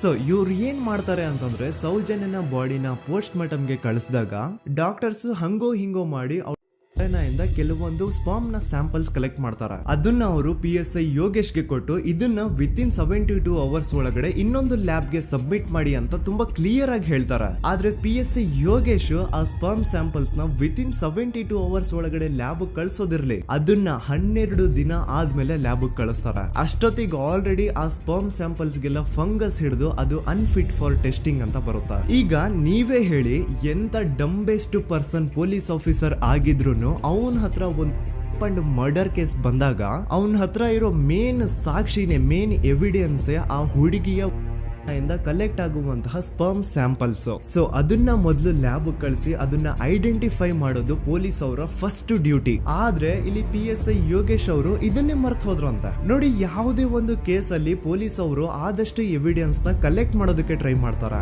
ಆದ್ರೆ ಈ ಒಂದು ಕೇಸ್ ಅಲ್ಲಿ ಮಾತ್ರ ಪೊಲೀಸ್ ಅವರು ಎವಿಡೆನ್ಸ್ ನ ಕಲೆಕ್ಟ್ ಮಾಡೋ ಬದಲಾಗಿ ಎವಿಡೆನ್ಸ್ ನ ಡಿಸ್ಟ್ರಾಯ್ ಮಾಡೋದ್ರಲ್ಲಿ ಮುಂದೆ ಇದ್ರು. ಅಷ್ಟೇ ಅಲ್ಲದೆ ಈ ಪೊಲೀಸ್ ಆಫೀಸರ್ ಸೇರ್ಕೊಂಡು ಸಂತೋಷ್ ರಾವ್ಗೆ ಸೆಲ್ ಅಲ್ಲಿ ಎಂತ ಟಾರ್ಚರ್, ಎಂತ ಹಿಂಸೆ ಕೊಡ್ತಾರೆ ಅಂದ್ರೆ ನೆನ್ಸ್ಕೊಂಡ್ರೆ ಮೈ ಜುಮ್ ಅನ್ನುತ್ತ. ಹೊಡಿಯೋದು, ಕೆಟ್ಟದಾಗ ಬೈಯೋದು, ಇದೆಲ್ಲ common. Most brutal parties Santosh ರಾವ್ನ ಪ್ಯಾಂಟ್ ಬಿಚ್ಚಿ ಅವನ ಪ್ರೈವೇಟ್ ಪಾರ್ಟ್ ಮೇಲೆ ಬಿಸಿ ಬಿಸಿ ಕುದೀತಾ ಇರುವಂತಹ ನೀರ್ ಚಲ್ತಾರ. ಈ ಕ್ರೈಮ್ ನೀನೇ ಮಾಡಿದ್ಯಾ ಅಂತ ಒಪ್ಕೋ, ಇಲ್ಲ ಅಂತಂದ್ರೆ ನಿನ್ನ ಸೆಲ್ ಒಳಗಡೆನೆ ಸಾಯಿಸ್ಬಿಡ್ತೀವಿ, ನಿನ್ನ ತಂದೆ ತಾಯಿ ಎಲ್ರು ಸಾಯಿಸ್ಬಿಡ್ತೀವಿ ಅಂತ ಬ್ಲಾಕ್ ಮೇಲ್ ಮಾಡ್ತಾರ. ನೋಡಿ, ಸಂತೋಷ್ ರಾವ್ ಜಾಗದಲ್ಲಿ ನನ್ನಂತ ನಿಮ್ಮಂತ ನಾರ್ಮಲ್ ಪರ್ಸನ್ ಯಾರಾದ್ರೂ ಇದ್ದಿದ್ರೆ ಪೊಲೀಸ್ ಅವರು ಕೊಡ್ತಿರುವಂತಹ ಹಿಂಸೆನ ತಡ್ಕೊಳಕ್ಕಾಗದೆ ಆ ಕ್ರೈಮ್ ಮಾಡಿಲ್ಲ ಅಂದ್ರೂ ಮಾಡಿದೀನಿ ಅಂತ ಒಪ್ಕೊಬಿಡ್ತಾ ಇದ್ವಿ. ಆದ್ರೆ ಸಂತೋಷ್ ರಾವ್ ಮೆಂಟಲಿ ಇಲ್ಲಿರೋದೇ ಅವನ್ಗೆ ಅಡ್ವಾಂಟೇಜ್ ಆಗೋಯ್ತು. ಪೊಲೀಸ್ಗಳು ಸಂತೋಷ್ ರಾವ್ಗೆ ಎಷ್ಟೇ ಹೊಡೆದ್ರು, ಎಷ್ಟೇ ಬೈದ್ರು, ಎಷ್ಟೇ ಬ್ಲಾಕ್ ಮೇಲ್ ಮಾಡಿದ್ರು ಸಂತೋಷ್ ರಾವ್ ಬಾಯಲ್ಲಿ ನಾನ್ ಈ ಕ್ರೈಮ್ ನ ಮಾಡಿಲ್ಲ ಅಂತಾನೆ ಬರುತ್ತೆ ಹೊರತು ಆ ಕ್ರೈಮ್ ನ ಅವನು ಒಪ್ಕೊಳ್ಳೋದೇ ಇಲ್ಲ. ದೆನ್ ಕೋರ್ಟ್ ಟ್ರಯಲ್ಸ್ ಸ್ಟಾರ್ಟ್ ಆಗುತ್ತೆ. ಈ ಕ್ರೈಮ್ ನ ಸಂತೋಷೇ ಮಾಡಿದಾನೆ ಅಂತ ಸೌಜನ್ಯ ಕಡೆಯ ಲಾಯರ್ ವಾದ ಮಾಡ್ತಾನೆ. ಅದಕ್ಕೆ ಆಪೋಸಿಟ್ ಆಗಿ ಸಂತೋಷ್ ರಾವ್ ಕಡೆಯಿಂದ ಒಬ್ರು ಲಾಯರ್ ಇಲ್ಲ, ಸಂತೋಷ್ ರಾವ್ ಈ ಕ್ರೈಮ್ ನ ಮಾಡ್ಲಿಕ್ಕೆ ಸಾಧ್ಯನೇ ಇಲ್ಲ ಅಂತ ವಾದ ಮಾಡ್ತಿರ್ತಾರೆ. ಅಂಡ್ ಕೋರ್ಟ್ ಇಂದ ಆಚೆಗಡೆ ಸಂತೋಷ್ ರಾವ್ ನ ಅಗೇನ್ಸ್ಟ್ ಸ್ಟೂಡೆಂಟ್ಸ್ ಪ್ರೊಟೆಸ್ಟ್ ನಡೆಯುತ್ತೆ, ಪಬ್ಲಿಕ್ ಪ್ರೊಟೆಸ್ಟ್ ನಡೆಯುತ್ತೆ. ಅರೆಸ್ಟ್ ಆಗಿರುವಂತಹ ಸಂತೋಷ್ ರಾವ್ಗೆ ಗಲ್ಲಿಗೇರಿಸ್ರಿ ಅಂತ ಅವ್ರು ಡಿಮ್ಯಾಂಡ್ ಮಾಡ್ತಿರ್ತಾರೆ. ಸೊ ಹೀಗೆ ಒಂದು 2-3 ವರ್ಷ ಕಳೆದು ಹೋಗುತ್ತೆ. ನಂತರ ಒಂದು ಕೋರ್ಟ್ ಟ್ರಯಲ್ ಅಲ್ಲಿ ಸಂತೋಷ್ ರಾವ್ ಪರವಾಗಿ ಹೋರಾಡ್ತಿದ್ದಂತಹ ಲಾಯರ್ ಯಾಕೆ ಈ ಕೇಸ್ ಅಲ್ಲಿ ಸಂತೋಷ್ ಆರೋಪಿ ಅಲ್ಲ ಅಂತ ಪ್ರೂವ್ ಮಾಡ್ಲಿಕ್ಕೆ ಕೆಲವೊಂದು ಪಾಯಿಂಟ್ಸ್ ನ ಮುಂದೆ ಇಡ್ತಾರೆ. ಅದೇನಂತಂದ್ರೆ, ಮೊದಲನೇದಾಗಿ ಸಂತೋಷ್ ರಾವ್ ಈ ಕ್ರೈಮ್ ನ ಮಾಡಿದಾನೆ ಅಂತ ಒಬ್ರು ಒಂದು ಐ ವಿಟ್ನೆಸ್ ಇರಲ್ಲ. ಇನ್ನೊಂದೇನು ಅಂತಂದ್ರೆ, ಯಾವೊಂದು ಕಂಡೀಷನ್ ಅಲ್ಲಿ, ಯಾವೊಂದು ಬ್ರೂಟಲ್ ಕಂಡೀಷನ್ ಅಲ್ಲಿ ಸೌಜನ್ಯನ ಬಾಡಿ ಸಿಕ್ಕಿತ್ತೋ ಅದನ್ನ ಗಮನದಲ್ಲಿಟ್ಕೊಂಡು ಸ್ವಲ್ಪ ಪ್ರಾಕ್ಟಿಕಲ್ ಆಗಿ ಥಿಂಕ್ ಮಾಡಿದ್ರೆ ಆ ಒಂದು ಭೀಕರ ಕ್ರೈಮ್ ನ ಒಬ್ನೇ ಮಾಡ್ಲಿಕ್ಕೆ ಸಾಧ್ಯನೇ ಇಲ್ಲ. ಇನ್ನೊಂದು ಪಾಯಿಂಟ್ ಏನು ಅಂತಂದ್ರೆ, ಸೌಜನ್ಯನ ಇಂದ ಪೊಲೀಸ್ ಅವ್ರಿಗೆ ಯಾವುದೇ ಸ್ಪರ್ಮ್ ಸ್ಯಾಂಪಲ್ ಸಿಗ್ಬಾರ್ದು ಅಂತ 6 ಇಂಚು ಅಷ್ಟು ಮಣ್ಣು ಹಾಕಿರ್ತಾರ. ಸೊ ಈಗ ನೀವೇ ಹೇಳಿ, ಮೆಂಟಲಿ ಇಲ್ಲಿರುವಂತಹ ಪರ್ಸನ್ಗೆ ಇಷ್ಟೊಂದು ಬುದ್ಧಿವಂತಿಕೆ ಇರುತ್ತಾ ಅನ್ಕೊಳ್ಳಿ. ಅಷ್ಟೊಂದು ಬುದ್ಧಿವಂತಿಕೆ ಅವ್ನಿಗಿದ್ರು ಆ ಕ್ರೈಮ್ ಮಾಡಾದ್ಮೇಲೆ ಅವನ ಊರಿಂದ ಓಡ್ ಹೋಗ್ಬೋದಾಗಿತ್ತು. ಆದ್ರೆ ಮತ್ತ್ಯಾಕೆ ಅವನು ಅದೇ ಊರಲ್ಲೇ ಇರ್ತಾನೆ. ಅಂಡ್ ಸೌಜನ್ಯ ಕೊನೆಯದಾಗಿ ಪ್ರಕೃತಿ ಹಾಸ್ಪಿಟಲ್ ಮುಂದ್ಗಡೆಯಿಂದ ನಡ್ಕೊಂಡು ಹೋಗ್ತಾ ಇರ್ಬೇಕಾದ್ರೆ ಆ ಪ್ರಕೃತಿ ಹಾಸ್ಪಿಟಲ್ ನ ಸೆಕ್ಯೂರಿಟಿ ಗಾರ್ಡ್ ನೋಡ್ತಾನೆ. ಅಂಡ್ ಪ್ರಕೃತಿ ಹಾಸ್ಪಿಟಲ್ ನ ಆಚೆಗಡೆ CCTV ಕ್ಯಾಮರಾನು ಇರುತ್ತೆ. ಸಡನ್ಲಿ ಆ CCTV ಫುಟೇಜ್ ಕೂಡ ಕಾಣೆ ಆಗ್ಬಿಡುತ್ತಾ. ಇನ್ನೊಂದೇನು ಅಂತಂದ್ರೆ, ಸೌಜನ್ಯ ಮರ್ಡರ್ ಆಗಿದ್ದು ನೆಕ್ಸ್ಟ್ ದಿನಾನೇ ಪೊಲೀಸ್ ಅವರು ಆರೋಪಿನ ಹಿಡಿದ್ರು. ಸೊ ಹಾಗಿದ್ದಾಗ ಆ ಕಲೆಕ್ಟ್ ಮಾಡಿರುವಂತಹ ಸ್ಪರ್ಮ್ ಸ್ಯಾಂಪಲ್ಸ್ ನ ಲ್ಯಾಬ್ ಗೆ ಕಳಿಸಿ ಇವನೇ ಆರೋಪಿ ಅಂತ ಕನ್ಫರ್ಮ್ ಮಾಡೋ ಬದಲಾಗಿ ಯಾಕೆ ಪೊಲೀಸ್ ಅವರು ಆ ಸ್ಪರ್ಮ್ ಸ್ಯಾಂಪಲ್ಸ್ ನ ತಮ್ಮ ಹತ್ರನೇ ಇಟ್ಕೊಂಡು 12 ದಿನವರೆಗೂ ಅದಕ್ಕೆ ಫಂಗಸ್ ಹಿಡಿಯೋವರೆಗೂ ಕಾದು ಆಮೇಲೆ ಅದನ್ನ ಲ್ಯಾಬ್ ಕಳಿಸಿದ್ರು. ಅಂಡ್ ಮೇನ್ ಇಂಪಾರ್ಟೆಂಟ್ ಆಗಿ ಸಂತೋಷ್ ರಾವ್ಗೆ ಒಂದು ಗುಪ್ತ ರೋಗ ಇರುತ್ತೆ, ಅದೇ ಫಿಮೋಸಿಸ್ ಅಂತ. ಈ ಕಾಯಿಲೆ ಏನು ಅಂತ ನಾನು ಈ ವಿಡಿಯೋದಲ್ಲಿ ಡೀಟೇಲ್ಡ್ ಆಗಿ ಎಕ್ಸ್ಪ್ಲೇನ್ ಮಾಡ್ಲಿಕ್ಕೆ ಆಗಲ್ಲ. ಜಸ್ಟ್ ತಿಳ್ಕೊಳ್ಳಿ, ಈ ಒಂದು ಕಾಯಿಲೆ ಇರೋರು ಇಂಟಿಮಸಿ ಮಾಡ್ಲಿಕ್ಕೆ ಆಗಲ್ಲ. ಇನ್ ಕೇಸ್ ಮಾಡಿದ್ರು ಅವರು ಸುಖ ಅಲ್ಲ ನರಕ ಕಾಣ್ತಾರ. ಸೊ ಇಷ್ಟೆಲ್ಲ ವ್ಯಾಲಿಡ್ ಪಾಯಿಂಟ್ಸ್, ಇಷ್ಟೆಲ್ಲ ಫ್ಯಾಕ್ಟ್ಸ್ ಕಣ್ ಮುಂದೆ ಇರ್ಬೇಕಾದ್ರೆ ಸ್ಟಿಲ್ ಪೊಲೀಸ್ ಅವರು ಯಾಕೆ ಈ ಕ್ರೈಮ್ ನ ಸಂತೋಷ್ ರಾವೇ ಮಾಡಿದಾನೆ ಅಂತ ಇವನ್ ಹಿಂದೆ ಬಿದ್ದಿದ್ದಾರೆ. ಯಾಕೆ ಅವರು ಈ ಕ್ರೈಮ್ ಇವನ್ ಬಿಟ್ರೆ ಬೇರೆ ಯಾರಾದ್ರೂ ಮಾಡಿರ್ಬೋದಲ್ಲ ಅಂತ ಆ ಆಂಗಲ್ ಅಲ್ಲಿ ಇನ್ವೆಸ್ಟಿಗೇಷನ್ ಮಾಡ್ತಿಲ್ವಲ್ಲ ಅಂತ ಪೊಲೀಸ್ ಅವರ ಇನ್ವೆಸ್ಟಿಗೇಷನ್ ಮೇಲೆ ಈಗ ಕ್ವಶನ್ ಬರುತ್ತೆ. So after hearing all of this, ಎಲ್ಲರಿಗೂ ಈಗ ಪೊಲೀಸ್ ಅವರ ಇನ್ವೆಸ್ಟಿಗೇಷನ್ ಇನ್ವೆಸ್ಟಿಗೇಷನ್ ಮೇಲೆ ಡೌಟ್ ಬರುತ್ತೆ. ಅಂಡ್ ಈವನ್ ಸೌಜನ್ಯ ಅವ್ರ ಮನೆಯವರು ಕೂಡ ನಿಜವಾದ ಆರೋಪಿ ಸಂತೋಷ್ ಅಲ್ಲ ಅಂತ ತಮ್ಮ ಅಭಿಪ್ರಾಯನ ವ್ಯಕ್ತಪಡಿಸ್ತಾರೆ. ಆಗ ಅಲ್ಲಿವರೆಗೂ ಸಂತೋಷ್ ರಾವ್ನ ಗಲ್ಲಿಗೇರಿಸಿ ಅಂತ ಏನು student protest and public protest ಎಲ್ಲ ನಡೀತಾ ಇತ್ತು, ಈಗ ಅದೆಲ್ಲ ನಿಂತು ಹೋಗಿ ಎಲ್ಲಾ ಹೇಟ್ ರೈಡ್ ಪೊಲೀಸ್ ಅವ್ರ ಕಡೆಗೆ ಹೋಗುತ್ತೆ. ಪೊಲೀಸ್ ಅವರು ಈ ಕೇಸಲ್ಲಿ ಕರಪ್ಟ್ ಆಗಿದ್ದಾರೆ, ಪೊಲೀಸ್ ಅವರೇ ಸತ್ಯ ಮುಚ್ಚಿಡ್ಲಿಕ್ಕೆ ಟ್ರೈ ಮಾಡ್ತಿದ್ದಾರೆ. ಹಾಗಾಗಿ ಈ ಕೇಸ್ನ ಇನ್ಮುಂದೆ ಪೊಲೀಸ್ ಅವರಲ್ಲದೆ ಸಿಬಿಐ ಅವರು ಇನ್ವೆಸ್ಟಿಗೇಷನ್ ಮಾಡಬೇಕು, ಈ ಕೇಸ್ನ ಸಿಬಿಐ ಒಪ್ಸಿ ಅಂತ ಅಗೇನ್ ಪ್ರೊಟೆಸ್ಟ್ ಗಳು ಸ್ಟಾರ್ಟ್ ಆಗ್ತವೆ. ಸೊ ಧರ್ಮಸ್ಥಳದಲ್ಲಿ ಇಷ್ಟೊಂದು ಹೋರಾಟಗಳಾಗ್ತಿದಾವೆ, ಒಬ್ಳು ಹುಡುಗಿ ಜೊತೆ ಇಷ್ಟೊಂದು ಅನ್ಯಾಯ ಆಗಿದೆ, ಆದ್ರೂ ಸಹ ಧರ್ಮಾಧಿಕಾರಿ ಏನು ಮಾತೇ ಆಡ್ತಿಲ್ವಲ್ಲ ಈ ಹುಡುಗಿ ಬಗ್ಗೆ ಅಂತ ಜನರು ಪ್ರಶ್ನೆ ಮಾಡಿದಾಗ ಆಗ ಧರ್ಮಾಧಿಕಾರಿನೂ ಜನರು ಮುಂದೆ ಬಂದ್ಬಿಟ್ಟು ಈ ಕೇಸ್ನ ಸಿಬಿಐ ಒಪ್ಸಿ ಅಂತ ಹೋರಾಟ ಮಾಡ್ತಾರ. ನಂತರ ಈ ಒಂದು ಕೇಸು ಪೊಲೀಸ್ ಅವರಿಂದ ಸಿಬಿಐ ಕೈಗೆ ಹೋಗುತ್ತೆ. ಸಿಬಿಐ ಕೈಗೆ ಹೋಗಿದ ತಕ್ಷಣ ಇಲ್ಲೇನು ಸತ್ಯ ಹೊರಗೆ ಬಂದಿಲ್ಲ. ಆ ಸಿಬಿಐ ಅವರು 3-4 ವರ್ಷ ಟೈಮ್ ತಗೊಂಡು ಮತ್ತೆ ಈ ಒಂದು ಕೇಸ್ನ ರೀ ಇನ್ವೆಸ್ಟಿಗೇಷನ್ ಮಾಡ್ತಾರ. ಆದ್ರೆ ಅಲ್ಲೇನು ಇನ್ವೆಸ್ಟಿಗೇಷನ್ ಮಾಡ್ಲಿಕ್ಕೆ ಉಳ್ದೇ ಇರಲ್ಲ. ಆ ಪೊಲೀಸ್ ಅವರು ಅವ್ರ ಕೈಯಲ್ಲಿ ಈ ಕೇಸು ಇದ್ದಷ್ಟು ದಿನ ಎಷ್ಟಾಗುತ್ತೋ ಅಷ್ಟು ಎವಿಡೆನ್ಸ್ ನ ಡಿಸ್ಟ್ರಾಯ್ ಮಾಡ್ಬಿಟ್ಟಿರ್ತಾರ. ಸೊ ಹಾಗಾಗಿ ಅಲ್ಲಿ ಸಿಬಿಐ ಅವ್ರಿಗೆ ಇನ್ವೆಸ್ಟಿಗೇಷನ್ ಮಾಡ್ಲಿಕ್ಕೆ ಏನ್ ಉಳ್ದೇ ಇರಲ್ಲ. ಆದ್ರೂ ಸ್ಟಿಲ್ ಅವರು 3-4 ಇಯರ್ಸ್ ಟೈಮ್ ತಗೊಂಡು ನಂತರ ಫೈನಲಿ ಒಂದು ರಿಪೋರ್ಟ್ ನ ಕೋರ್ಟ್ ಗೆ ಸಬ್ಮಿಟ್ ಮಾಡ್ತಾರ. ಅಂಡ್ ಸಿಬಿಐ ಅವರು ಕೋರ್ಟ್ ಗೆ ಸಬ್ಮಿಟ್ ಮಾಡಿರುವಂತಹ ಆ ಒಂದು ರಿಪೋರ್ಟ್ ಅಲ್ಲಿ ಏನಿತ್ತು ಅಂದ್ರೆ ಸಿಬಿಐ ಇನ್ವೆಸ್ಟಿಗೇಷನ್ ಕನ್ಫರ್ಮ್ಸ್ ದಟ್ ಈ ಒಂದು ಕ್ರೈಮ್ ನ ಸಂತೋಷ್ ರಾವ್ ಮಾಡಿದಾನೆ ಅಂತ. ಆದ್ರೆ ಐರಾನಿ ಈಸ್ ಇದೇ ಒಂದು ರಿಪೋರ್ಟ್ ಅಲ್ಲಿ ಇವ್ರು ಏನ್ ಹೇಳ್ತಾರೆ ಅಂದ್ರೆ ಅವ್ರಿಗೆ ಯಾವುದೇ ತರ ಎವಿಡೆನ್ಸ್ ಸಿಕ್ಕಿಲ್ಲ ಅಂತ. ಯಾಕಂದ್ರೆ ಈ ಸೌಜನ್ಯ ಕೇಸು ಪೊಲೀಸ್ ಅವ್ರ ಕೈಯಲ್ಲಿ ಇದ್ದಾಗ ಪೊಲೀಸ್ ಅವರು ತಮ್ಮ ನಿರ್ಲಕ್ಷ್ಯದಿಂದ ಎಲ್ಲಾ ಎವಿಡೆನ್ಸ್ ನ ಕಳ್ಕೊಂಡ್ಬಿಟ್ಟಿರ್ತಾರ. ಅಂತದ್ರಲ್ಲಿ ಯಾವ ಒಂದು ಆಧಾರದ ಮೇಲೆ ಇವರು ಸಂತೋಷ್ ರಾವ್ ಈ ಕ್ರೈಮ್ ನ ಮಾಡಿದ್ದಾರೆ ಅಂತ ಕ್ವಶನ್ ಮಾಡಿದಾಗ ಸಿಬಿಐ ಅವ್ರ ಕಡೆಯಿಂದ ನೋ ಆನ್ಸರ್. ನೋಡಿ, ಮೊದ್ಲು ಈ ಒಂದು ಕೇಸ್ ನ ಪೊಲೀಸ್ ಅವರು ಇನ್ವೆಸ್ಟಿಗೇಷನ್ ಮಾಡಿ ನಂತರ ಈ ಒಂದು ಕೇಸು ಸಿಬಿಐ ಅವ್ರ ಕೈಗೆ ಹೋಗಿ ಅವರು 3-4 ವರ್ಷ ಟೈಮ್ ತಗೊಂಡು ಇನ್ವೆಸ್ಟಿಗೇಷನ್ ಮಾಡಿ ದೆನ್ ಫೈನಲ್ ರಿಪೋರ್ಟ್ ನ ಕೋರ್ಟ್ ಗೆ ಸಬ್ಮಿಟ್ ಮಾಡೋಷ್ಟ್ರಲ್ಲಿ ಸುಮಾರು 5-6 ವರ್ಷ ಕಳೆದು ಹೋಗಿರುತ್ತೆ. ಅಂಡ್ ಸ್ಟಿಲ್ ಈ ಒಂದು ಕೇಸಲ್ಲಿ ಏನೂ ಕನ್ಕ್ಲೂಷನ್ ಸಿಕ್ಕಿರಲ್ಲ. ಎವ್ರಿ ಇಯರ್ ಸೌಜನ್ಯನ ಬರ್ತ್ಡೇ ಇದ್ದಾಗ ಅಥವಾ ತಿಥಿ ಇದ್ದಾಗ ಅವಳನ್ನ ನೆನೆಸ್ಕೊಂಡು ಅವಳ ಹೆಸರಲ್ಲಿ public protest and student protest ನಡೀತಾನೆ ಇರ್ತವೆ. ಸೊ ಒಂದು ದಿನ ಈ ಒಂದು ಪ್ರೊಟೆಸ್ಟ್ ಗಳ ನ್ಯೂಸ್ ಗಿರೀಶ್ ಮುಟ್ಟಣ್ಣನವರ ಗಮನಕ್ಕೆ ಬರುತ್ತೆ.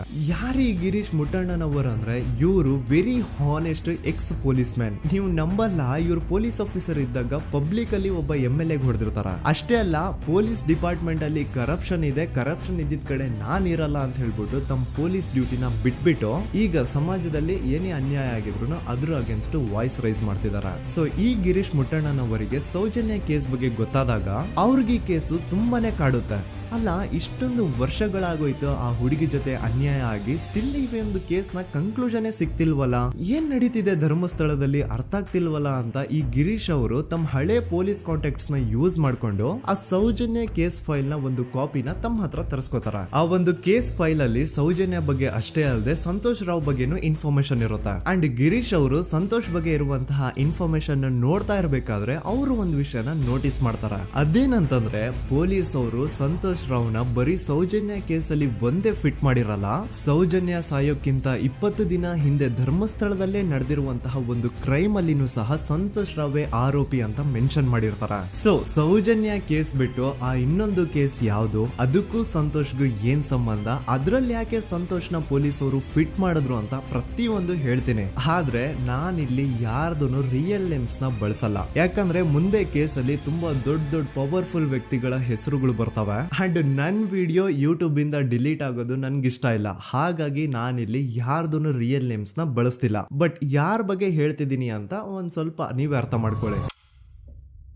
ನೋಡಿ, ಧರ್ಮಸ್ಥಳದಲ್ಲಿ ಮಾಫಿಯಾ ಕೈಂಡ್ ಆಫ್ ನಡೆಸ್ತಿರುವಂತಹ ಒಂದು ವೆರಿ ಪವರ್ಫುಲ್ ಗೌಡ್ರು ಕುಟುಂಬ ಇದೆ. ಇವ್ರ ಹತ್ರ ಬೇಜನ್ ಆಸ್ತಿ, ಬೇಜನ್ ದುಡ್ಡು, ಬೇಜನ್ ಪವರ್, ಬೇಜನ್ ಇನ್ಫ್ಲೂಯೆನ್ಸ್ ಎಲ್ಲಾನು ಇದೆ. ಆ ಊರಲ್ಲಿ ಈ ಗೌಡ್ರು ಕುಟುಂಬದ್ದು ಎಷ್ಟೊಂದು ಕಂಟ್ರೋಲ್ ಇದೆ ಅಂತಂದ್ರೆ ಅವ್ರನ್ನ ಎದುರು ಹಾಕೊಳ್ಳೋರೆ ಯಾರು ಇಲ್ಲ. ಅಂಡ್ ಈ ಒಂದು ಗೌಡ್ರು ಕುಟುಂಬ ಒಂದು ಪ್ರೈವೇಟ್ ಟ್ರಸ್ಟ್ ಹೆಸರಲ್ಲಿ ಒಂದು ವೆರಿ ಪಾಪ್ಯುಲರ್ ದೇವಸ್ಥಾನನ ಸುಮಾರು ವರ್ಷಗಳಿಂದ ತಲೆ ಮಾರುಗಳಿಂದನೂ ನಡ್ಸ್ಕೊಂಡ್ ಬಂದಿರ್ತಾರ. ಅದೇ ಒಂದು ದೇವಸ್ಥಾನದಲ್ಲಿ 60 ವರ್ಷ ವಯಸ್ಸಾಗಿರುವಂತಹ ನಾರಾಯಣ ಅನ್ನೋ ಒಬ್ಬ ವ್ಯಕ್ತಿ ಮಾವುತನಾಗಿ ಕೆಲಸ ಮಾಡ್ತಿರ್ತಾನೆ. ನಾರಾಯಣ ಅವ್ರ ತಂದೆನೂ ಅದೇ ದೇವಸ್ಥಾನದಲ್ಲಿ ಮಾವುತಾಗಿ ಕೆಲಸ ಮಾಡ್ತಾ ಇದ್ರು, ಅವ್ರ ತಂದೆನೂ ಅದೇ ದೇವಸ್ಥಾನದಲ್ಲಿ ಮಾವುತಾಗಿ ಕೆಲಸ ಮಾಡ್ತಾ ಇದ್ರು. ಸೊ ಹೀಗೆ ತಲೆ ಮಾರುಗಳಿಂದ ಮಾವುತಾಗಿನೇ ನಾರಾಯಣನ ಕುಟುಂಬ ಆ ಒಂದು ದೇವಸ್ಥಾನದಲ್ಲಿ ಕೆಲಸ ಮಾಡ್ತಾ ಇರುತ್ತೆ. ಸೊ ಒಮ್ಮೆ ತುಂಬಾ ವರ್ಷಗಳ ಹಿಂದೆ ನಾರಾಯಣ ಅವ್ರ ತಂದೆ ಆ ದೇವಸ್ಥಾನದಲ್ಲಿ ಮಾವುತಾಗಿ ಕೆಲಸ ಮಾಡ್ತಾ ಇರ್ಬೇಕಾದ್ರೆ ಆಗಿನ ದೇವಸ್ಥಾನದ ಧರ್ಮಾಧಿಕಾರಿ ಆ ಮಾವುತನ ಕೆಲಸದ ಮೇಲೆ ಇರುವಂತಹ ನಿಷ್ಠೆ, ಅವನ ನಿಯತ್ತು ಅಂಡ್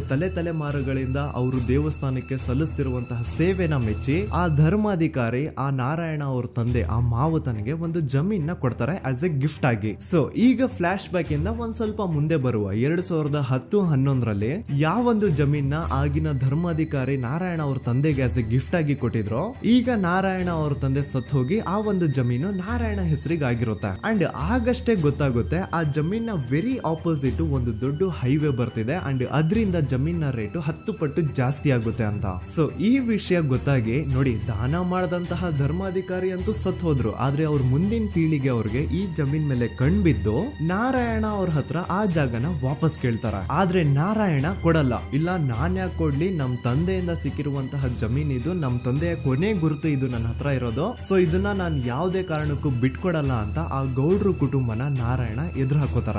ಆಗ ಗೌಡ್ರು ಕುಟುಂಬದವ್ರಿಗೆ ಕೋಪ ಬಂದು ಅವ್ರೇನ್ ಮಾಡ್ತಾರೆ ಅಂದ್ರೆ ನಾರಾಯಣ ಮನೆಗೆ ನೀರಿನ ಸಪ್ಲೈ ಇರುತ್ತಲ್ವಾ ಅದನ್ನ ಬಂದ್ ಮಾಡ್ತಾರ, ಎಲೆಕ್ಟ್ರಿಸಿಟಿ ಸಪ್ಲೈನು ಕಟ್ ಆಫ್ ಮಾಡ್ತಾರ, ಊರಲ್ಲಿರುವಂತಹ ಎಲ್ಲಾ ಚರಂಡಿಗಳನ್ನ ಕ್ಲೀನ್ ಮಾಡಿ ಆ ಕಸ ಏನಿರುತ್ತೋ ಅದನ್ನ ತಂದು ನಾರಾಯಣ ಮನೆ ಮುಂದೆ ಹಾಕ್ತಾರ. ಇಷ್ಟೇ ಅಲ್ಲ, ನಾರಾಯಣ ಅವ್ರ ಹೆಂಡತಿ ಮಕ್ಕಳು ಎಲ್ಲಾದ್ರೂ ಆಚೆ ಹೋಗ್ತಾ ಬರ್ತಾ ಇದ್ರೆ ಅವ್ರನ್ನ ಕೆಟ್ಟದಾಗ ಬೈಯೋದು, ಹೊಡ್ಕೊಳ್ಳೋದು, ಬಡ್ಕೊಳ್ಳೋದೆಲ್ಲ ಮಾಡ್ತಿರ್ತಾರ. ಇಷ್ಟೆಲ್ಲ ಆಗ್ತಾ ಇದ್ರು ಸ್ಟಿಲ್ ನಾರಾಯಣ ಮಾತ್ರ ಆ ಜಾಗನ ಬಿಟ್ಕೊಡಲ್ಲ. ಆ ಜಾಗದಗೋಸ್ಕರ ನೀನ್ ಬೇಕಿದ್ರೆ ಇದನ್ನೆಲ್ಲ ಸಹಿಸ್ಕೊಂಡಿರಪ್ಪ, ನಮ್ ಕೈಲಂತೂ ಆಗಲ್ಲ ಅಂತ ನಾರಾಯಣನ ಹೆಂಡತಿ ಮಕ್ಕಳು ಅವನ್ನ ಬಿಟ್ಟು ಬೇರೆ ಊರಿಗೆ ಹೋಗ್ಬಿಡ್ತಾರ. ಈಗ ಮನೆಯಲ್ಲಿ ನಾರಾಯಣ ಅಂಡ್ 45 ವರ್ಷ ವಯಸ್ಸಿರುವಂತಹ ನಾರಾಯಣ ಅವ್ರ ತಂಗಿ ಯಮುನಾ ಅವ್ರು ಮಾತ್ರ ಇಬ್ರೇ ಇರ್ತಾ ಇದ್ರು.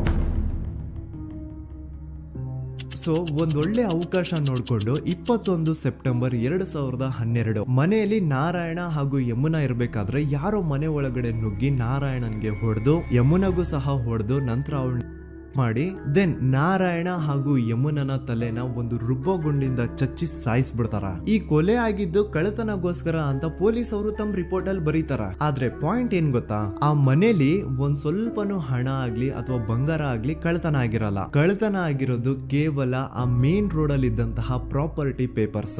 ಎಂತ ಕೋಇನ್ಸಿಡೆನ್ಸ್ ನೋಡಿ, ಯಾವ ಒಂದು ಜಮೀನಿನ ಪತ್ರ ನಾರಾಯಣ ಮನೆಯಿಂದ ಕಳ್ಳತನ ಆಗಿದ್ವೋ ಅದೇ ಒಂದು ಜಮೀನಲ್ಲಿ 10 ವರ್ಷ ಆದ ನಂತರ ಒಂದು ದೊಡ್ಡ ಹೋಟೆಲ್ ಸ್ಥಾಪನೆ ಆಗುತ್ತೆ ಅಂಡ್ ಆ ಹೋಟೆಲ್ ನ ಇನಾಗ್ರೇಷನ್ ಗೆ ಚಿಕ್ಕ ಗೌಡ್ರು ಬರ್ತಾರ. ಸೊ ಈಗೇನು ನಾರಾಯಣ ಹಾಗೂ ಯಮುನನ ಕೊಲೆ ಆಗಿದ್ಯೋ ಇದಾಗಿದ್ದು 20 ದಿನ ಆದ್ಮೇಲೆ ಸೌಜನ್ಯ ಜೊತೆ ಅಂತ ನಿರ್ದಯ ಘಟನೆ ಆಗಿದ್ದು. ಸೊ ಪೊಲೀಸ್ ಅವರು ಸೌಜನ್ಯ ಕೇಸಲ್ಲಿ ಸಂತೋಷ್ ರಾವ್ನ ಫಿಟ್ ಮಾಡೋದಲ್ದೆ ಈ ಒಂದು ನಾರಾಯಣ ಹಾಗೂ ಯಮುನಾ ಕೇಸಲ್ಲೂ ಸಹ ಸಂತೋಷ್ ರಾವ್ನೆ ಫಿಟ್ ಮಾಡಿರ್ತಾರ. ಇಲ್ಲಿ ಡೇಟ್ಸ್ ನ ಸ್ವಲ್ಪ ನೆನ್ಪಿಟ್ಕೊಳ್ಳಿ. ನಾರಾಯಣ ಹಾಗೂ ಯಮುನನ ಕೊಲೆ ಆಗಿದ್ದು 21 ಸೆಪ್ಟೆಂಬರ್ 2012 ಅಂಡ್ ಸಂತೋಷ್ ರಾವ್ ಧರ್ಮಸ್ಥಳ ಬಂದಿದ್ದು 9 ಅಕ್ಟೋಬರ್ 2012, 20 ದಿನ ಆದ್ಮೇಲೆ. ಸೊ ನಾರಾಯಣ ಹಾಗೂ ಯಮುನನ ಕೊಲೆ ಆದಾಗ ಊರಲ್ಲೇ ಇಲ್ದೆ ಎಲ್ಲೋ ಶೃಂಗೇರಿಯಲ್ಲಿ ಯಾವುದೋ ಒಂದು ಹೋಟೆಲ್ ಅಲ್ಲಿ ಕೆಲಸ ಮಾಡ್ತಿದ್ದಂತಹ ಸಂತೋಷ್ ರಾವ್ ಹೇಗೆ ಈ ಒಂದು ಕೇಸಲ್ಲಿ ಆರೋಪಿ ಆಗ್ತಾನೆ? ಸೊ ಇದೇ ಒಂದು ಪಾಯಿಂಟ್ ನ ನೋಟಿಸ್ ಮಾಡಿ ಗಿರೀಶ್ ಮುಟ್ಟಣ್ಣನವರು ಧರ್ಮಸ್ಥಳಕ್ಕೆ ಬಂದು ಸಂತೋಷ್ ನ ಲಾಯರ್ ಜೊತೆ ಡಿಸ್ಕಸ್ ಮಾಡ್ತಾರ. ದೆನ್ ಫೈನಲಿ ಏನೋ ತಪ್ಪು ಮಾಡದೆ ಸುಳ್ಳು ಆರೋಪಗಳಿಂದ ಕರಪ್ಟ್ ಪೊಲೀಸ್ ಆಫೀಸರ್ಸ್ ನ ಮಿಸ್ಲೀಡಿಂಗ್ ಇನ್ವೆಸ್ಟಿಗೇಷನ್ ಇಂದ ಸಂತೋಷ್ ರಾವ್ ತನ್ನ ಜೀವನದ 8-10 ವರ್ಷನ ಜೈಲಲ್ಲಿ ಕಳೆದು ಫೈನಲಿ ರಿಲೀಸ್ ಆಗ್ತಾನೆ. ಒಂಥರ ಈ ಕೇಸಿಂದ ಸಂತೋಷ್ ರಾವ್ನ ಇಡೀ ಲೈಫ್ ಸ್ಪಾಯ್ಲ್ ಆಗೋಯ್ತು. ಈಗ ಸಂತೋಷ್ ರಾವ್ ರಿಯಲ್ ಆರೋಪಿ ಅಲ್ಲ ಅಂತ ಕೋರ್ಟ್ ಅಲ್ಲಿ ಪ್ರೂವ್ ಆಯ್ತು. ಹಾಗಿದ್ರೆ ರಿಯಲ್ ಆರೋಪಿ ಯಾರು? ಪೊಲೀಸ್ ಅವರು ಯಾಕೆ ಕೇಸಲ್ಲಿ ಇಷ್ಟೊಂದು ಅನ್ಫೇರ್ ಇನ್ವೆಸ್ಟಿಗೇಷನ್ ಮಾಡಿದ್ರು?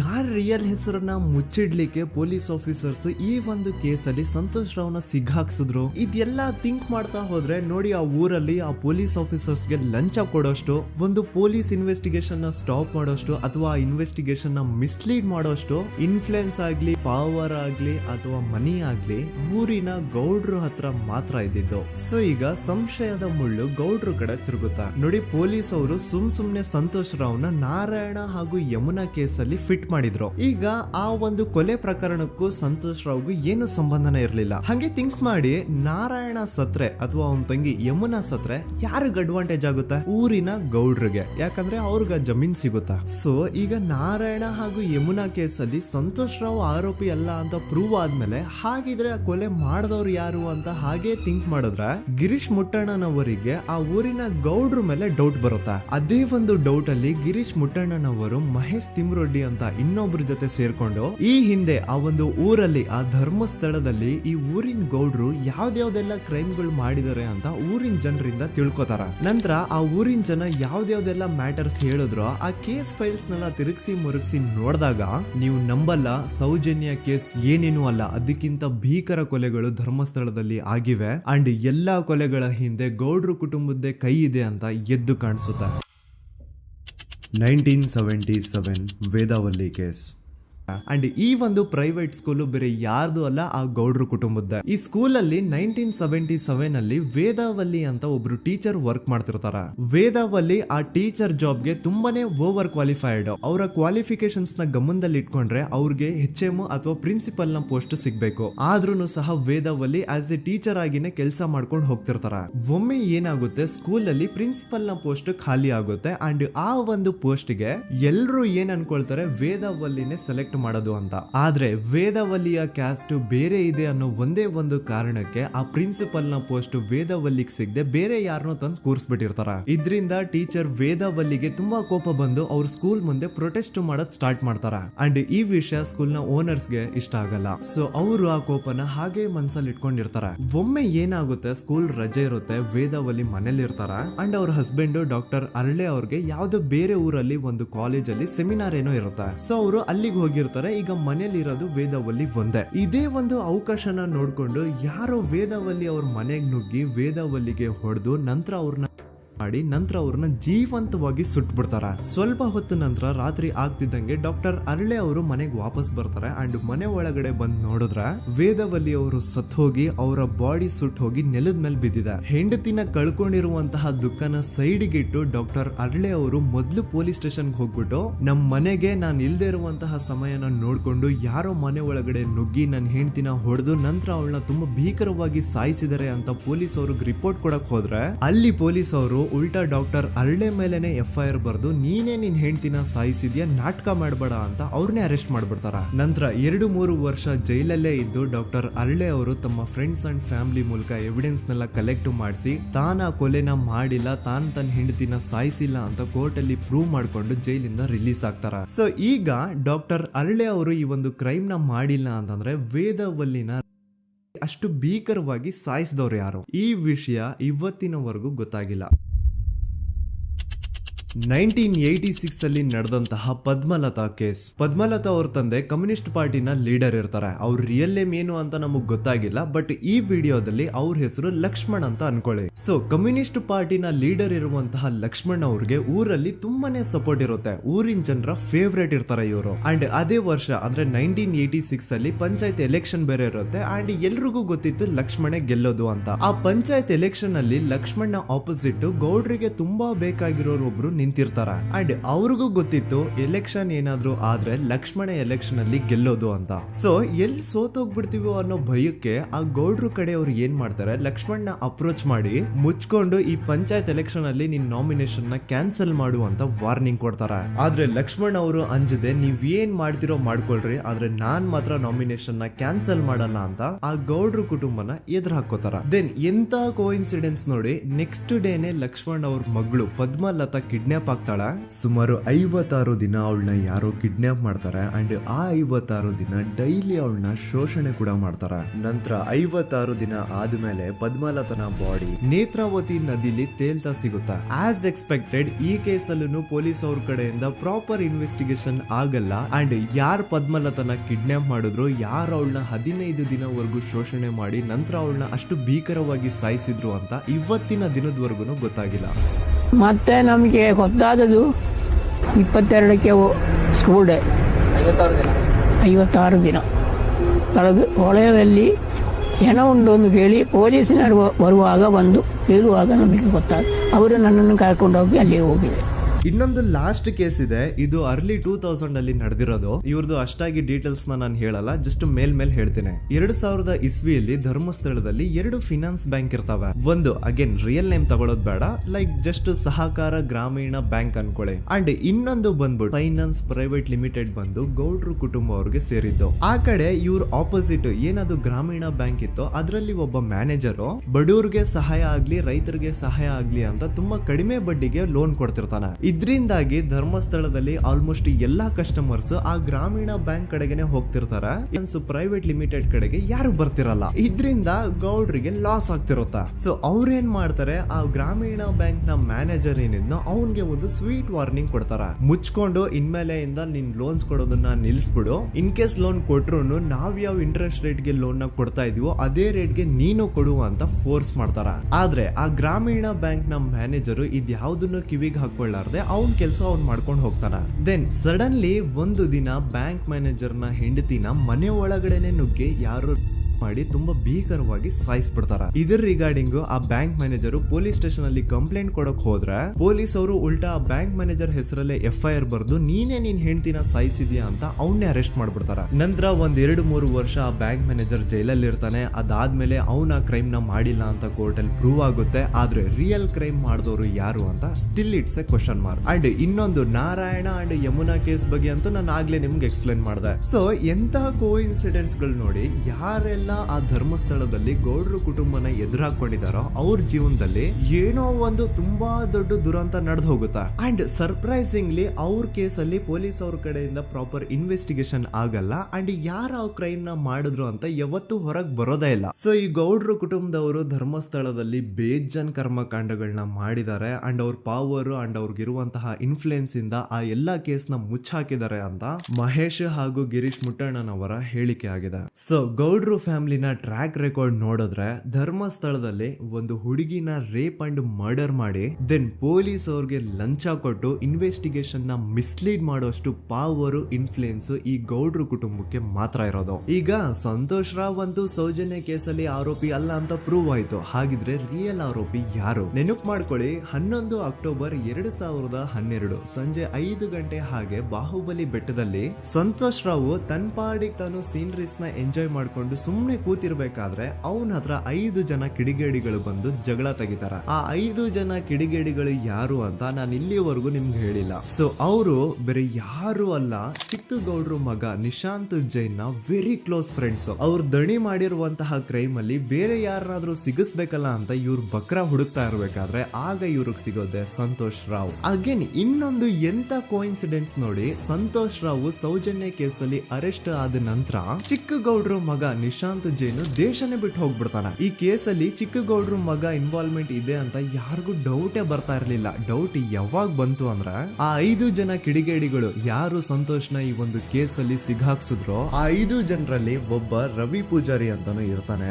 ಅವನ್ಗೆ ತಾನು ತಪ್ಪು ಮಾಡಿದೀನಿ ಅಂತ ಗಿಲ್ಟ್ ಕಾಡುತ್ತೋ ಅಥವಾ ಬೇರೆ ಏನೋ ಗೊತ್ತಿಲ್ಲ, ಆದ್ರೆ ಅವನೇ ಸ್ವತಃ ಪೊಲೀಸ್ ಅವ್ರ ಹತ್ರ ಹೋಗ್ಬಿಟ್ಟು ಸೌಜನ್ಯ ಕೇಸಲ್ಲಿ ನಿಜವಾದ ಆರೋಪಿ ಸಂತೋಷ್ ಅಲ್ಲ ಕಂಡ್ರು, ಅವನ್ನ ಸುಮ್ನೆ ಸಿಗಾಕ್ಸಿರೋದಷ್ಟೇ, ನಿಜವಾದ ಆರೋಪಿಗಳು ಚಿಕ್ಕ ಗೌಡ್ರು ಮಗ ನಿಶಾಂತ್ ಜೈನ್ ಅಂಡ್ ಅವನ್ ಫ್ರೆಂಡ್ಸ್ ಸೂರಜ್, ಕಿರಣ್ ಅಂಡ್ ಕಣ್ಮಣಿ ಅಂತ. ಈ ಎಲ್ಲಾ ವಿಷಯನ ರವಿ ಪೂಜಾರಿ ಪೊಲೀಸ್ ಅವ್ರಿಗೆ ತಿಳಿಸ್ತಾನೆ. ಅಗೇನ್ ಎಂತ ಒಂದು ಕೋಇನ್ಸಿಡೆನ್ಸ್ ನೋಡಿ, ಈ ವಿಷಯಗಳನ್ನ ಊರಿನ ಜನರು ಮುಂದೆ ಹೇಳಿದಂತಹ ರವಿ ಪೂಜಾರಿ ಆಕಸ್ಮಿಕವಾಗಿ ಸತ್ತು ಹೋಗ್ಬಿಡ್ತಾನೆ. ಇವನು ಹೇಳಿದ್ದು ನಿಜ ಅಂತ ಜನರಿಗೆ ಯಾವಾಗ ಕನ್ಫರ್ಮ್ ಆಗುತ್ತೆ ಅಂದ್ರೆ ಸೌಜನ್ಯಗೆ ತುಂಬಾ ಹತ್ರವಾದವ್ರು ಒಬ್ರು ಯಶೋಧ ಅನ್ನೋರು ಕೋರ್ಟ್ ಅಲ್ಲಿ ಬಂದ್ಬಿಟ್ಟು ಸೌಜನ್ಯ ಕೊಲೆ ಆಗಿದ್ದ ದಿನ ಆ ಒಂದು ಸ್ಪಾಟ್ ಅಲ್ಲಿ ನಾನು ಈ 3 ಜನರನ್ನ ನೋಡಿದ್ದೆ ಅಂತ ಸಾಕ್ಷಿ ಹೇಳ್ತಾರೆ. ಈಗ ಎಲ್ಲಾ ಡಾಟ್ಸ್ ನ ಕನೆಕ್ಟ್ ಮಾಡ್ತಾ ಹೋದ್ರೆ ಸೌಜನ್ಯ ಕೇಸ್ ಒಂದೇ ಅಲ್ಲ, ನಾರಾಯಣ ಹಾಗೂ ಯಮುನಾ ಕೇಸಲ್ಲೂ, ವೇದವಲ್ಲಿ ಕೇಸಲ್ಲೂ, ಆ ಬ್ಯಾಂಕ್ ಮ್ಯಾನೇಜರ್ ನ ಕೇಸಲ್ಲೂ ಹಾಗೂ ಪದ್ಮಲತಾ ಕೇಸಲ್ಲೂ ಸೀದಾ ಡೈರೆಕ್ಟ್ ಡೌಟ್ ಬರೋದೆ ಊರಿನ ಗೌಡ್ರ ಮೇಲೆ. I really want to appreciate Kudla rampage YouTube channel, third eye YouTube channel, Girish ಮುಟ್ಟಣ್ಣನವರು ಸರ್ ಹಾಗೂ ಮಹೇಶ್ ಅವರು ಅಂಡ್ ಆಲ್ ಅದರ್ಸ್. ಇವರ ಕಾನ್ಸ್ಟೆಂಟ್ ಎಫರ್ಟ್ಸ್ ಇಂದಾನೆ ಸತ್ಯ ಏನಂತ 1 by 1 ಹೊರಗೆ ಬರ್ತಿದೆ and they are trying their level best to catch real criminals. At present Soujanya case ಬಗ್ಗೆ ಅಪ್ಡೇಟ್ ಏನು ಅಂತಂದ್ರೆ ಹೈಕೋರ್ಟ್ ವರೆಗೂ ಈ ಒಂದು ಕೇಸ್ ಹೋಗಿದೆ ಅಂಡ್ ಈ ಕೇಸಲ್ಲಿ ಈಗ ಇನ್ನೊಮ್ಮೆ ಮತ್ತೆ ಫ್ರೆಶ್ ಆಗಿ ರೀಇನ್ವೆಸ್ಟಿಗೇಷನ್ ಸ್ಟಾರ್ಟ್ ಆಗಬೇಕು ಅಂತ ಹೋರಾಟ ನಡೀತಿದೆ. ಸೊ ದೂತ ಪ್ರಜೆಗಳೇ, ಇದಾಗಿತ್ತು ಸೌಜನ್ಯ ಕೇಸ್ ಬಗ್ಗೆ ನಮ್ಮ ಒಂದು ಡೀಟೇಲ್ಡ್ ವಿಡಿಯೋ. ಈ ವಿಡಿಯೋದಲ್ಲಿ ನನ್ನಿಂದ ಎಲ್ಲಾದ್ರೂ ಏನಾದ್ರೂ ಚಿಕ್ಕ ಪುಟ್ಟ ಇನ್ಫಾರ್ಮೇಶನ್ ಮಿಸ್ ಆಗಿದ್ರೆ ಅಥವಾ ಮಿಸ್ಟೇಕ್ ಆಗಿದ್ರೆ ಅದನ್ನ ದಯವಿಟ್ಟು ಕಮೆಂಟ್ ಸೆಕ್ಷನ್ ಅಲ್ಲಿ ಹೈಲೈಟ್ ಮಾಡಿ. ಈ ವಿಡಿಯೋ ಯಾವಾಗ ಯೂಟ್ಯೂಬ್ ಇಂದ ಡಿಲೀಟ್ ಆಗುತ್ತೋ ನನ್ಗಂತೂ ಗೊತ್ತಿಲ್ಲ. ಸೊ ಪ್ಲೀಸ್ ಆದಷ್ಟು ಬೇಗ ಇದನ್ನ ಎಲ್ಲಾ ಕಡೆ ಶೇರ್ ಮಾಡಿ. ಓಕೆ ಪ್ರಜೆಗಳೇ, ಇವತ್ತಿಗಿಷ್ಟು ಸಾಕು ಅನ್ಕೊಳ್ತೀನಿ. ನಾನು ನಿಮ್ಮ ದೂತ ಸಮೀರ್ MD. ಮತ್ತೆ ಸಿಗ್ತೀನಿ ನೆಕ್ಸ್ಟ್ ವಿಡಿಯೋದಲ್ಲಿ.